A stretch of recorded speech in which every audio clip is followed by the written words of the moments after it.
Let's move on to sorting and searching algorithms. Fortunately, these all have polynomial time solutions.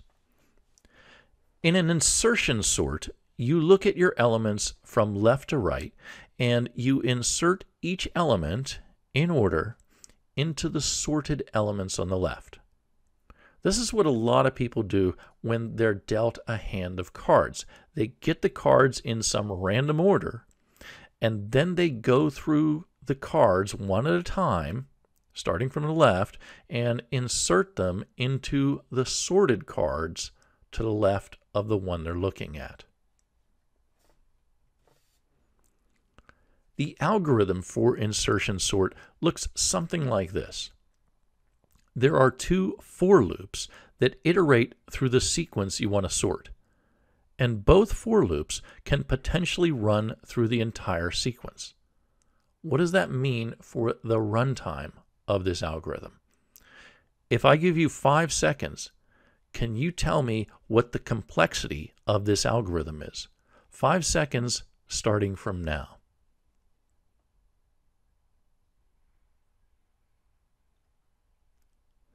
The answer is the outer loop runs at most n times, the inner loop runs at most n times, so the runtime is big O of n times n, or big O of n squared.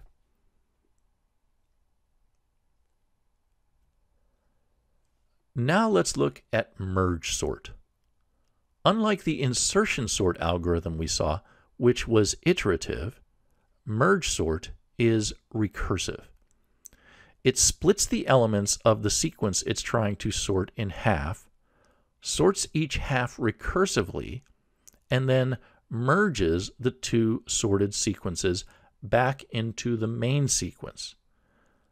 But the merge puts the original elements in sorted order. This image does not reflect exactly what happens in the algorithm, but it should give you a good idea of how the splitting and the merging work. Note that nothing is being copied here. This picture just shows how the sequence is split until it can't be split any further. And it can't be split any further when you're left with single elements. These elements are then merged using a merge operation. And after the elements are merged, the resulting sequence is in sorted order. For example, elements 8 and 7 are merged into the sequence 7, 8. 1 and 4 are merged into the sequence 1, 4. 6 and 2 are merged into 2, 6. And 5 and 3 are merged into 3, 5. This process continues to create larger and larger sequences.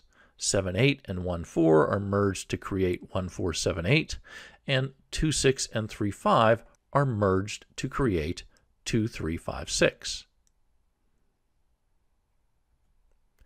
Finally, the last two sequences are merged to complete the final sequence, so that the original sequence is now returned in sorted order.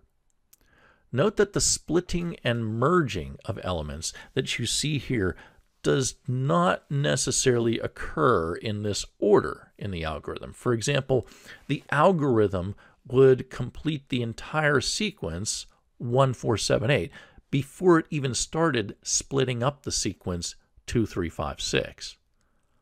But all the splits and all the merges shown here would take place at some point. Now it turns out that the splitting of the elements into two halves is a constant time operation. That's because the algorithm just finds the midpoint of the sequence and uses that as one sequence's endpoint and the other sequence's starting point. The key operation that takes time in this algorithm is the merge operation. For example, the merge operation must be called on sequences 2, 6 and 3, 5 in order to get 2, 3, 5, 6. How exactly is that accomplished? The merge operation takes two sorted sequences, which are really just two different parts of the same array. Elements from each partition are compared and the output is sorted.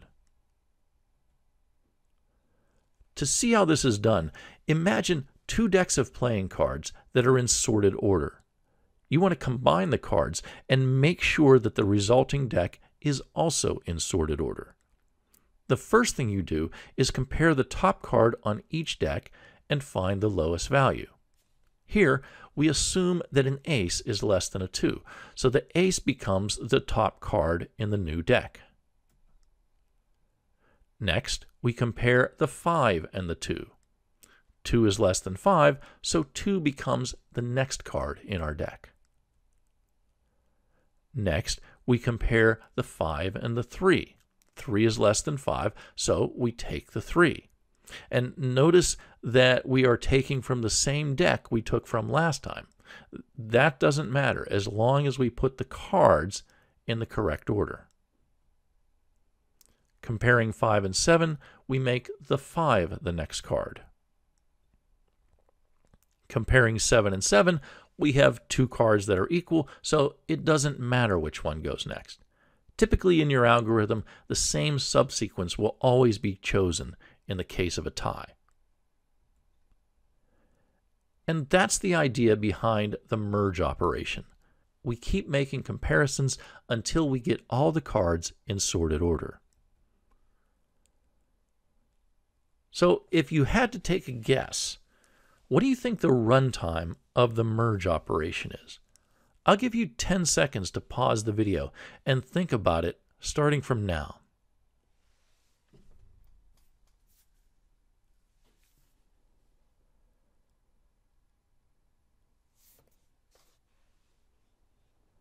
The answer is that the merge operation takes linear time. A good way to think about this is how many comparisons are needed as compared to your input size. The input size is the combined size of the two subsequences. In this case, there are two decks of 6 cards each, so the combined input size is 12. We made a comparison each time we added a card to the resulting deck, so there are potentially 12 comparisons. Sometimes there are fewer, like when we run out of cards in one deck, but in a worst-case scenario, there are 12 or just under 12 comparisons. Therefore, our runtime for the merge operation is linear. To get the runtime for the entire merge sort algorithm, let's try to figure out how many total objects are being merged in the entire algorithm. This is a tree of all merges that take place during this algorithm. Remember that the merge operation runs in linear time. Look at each level of this tree. To get the sequence of n elements at the top level, we have to do n merges. To get either of the sequences just below that, we have to merge n over 2 elements. But there are 2 sequences on this level, so in fact, we have to merge 2 times n over 2 elements, which means we have to merge n elements at this level. In fact, for each level you look at, we have to merge n elements. Since this is a binary tree, its height is log of n. Therefore, we have to merge n elements a log n number of times, so our runtime is big O of n log n.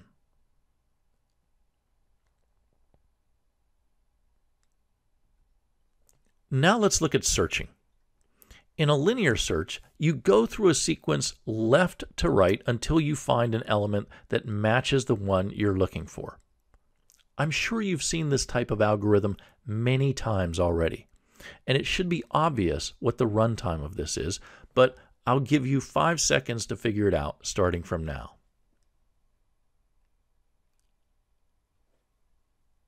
Okay. There is one loop that potentially loops through all the elements in the sequence, so the runtime is linear. In a binary search, we get to assume that the elements are already in sorted order. And that means that we can perform a faster search. We do this by comparing the value we're looking for with the value of the middle element. If those values are equal, we're done. If the value we're looking for is smaller than the middle element, well, we know that the sequence is sorted from left to right, and since the value is smaller than the middle element, we know that if the value exists at all in our sequence, it must be in the left-hand side of that sequence.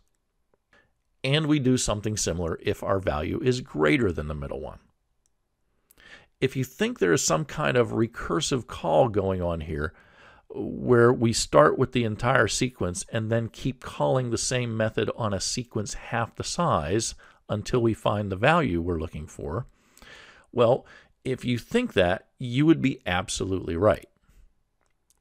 Furthermore, this is called a binary search because the middle values at each level can be represented as a binary tree. That means there is one comparison for every level in the binary tree. And if I give you 5 seconds, can you tell me how many levels there are in a binary tree if there are n elements in that tree? 5 seconds starting from now.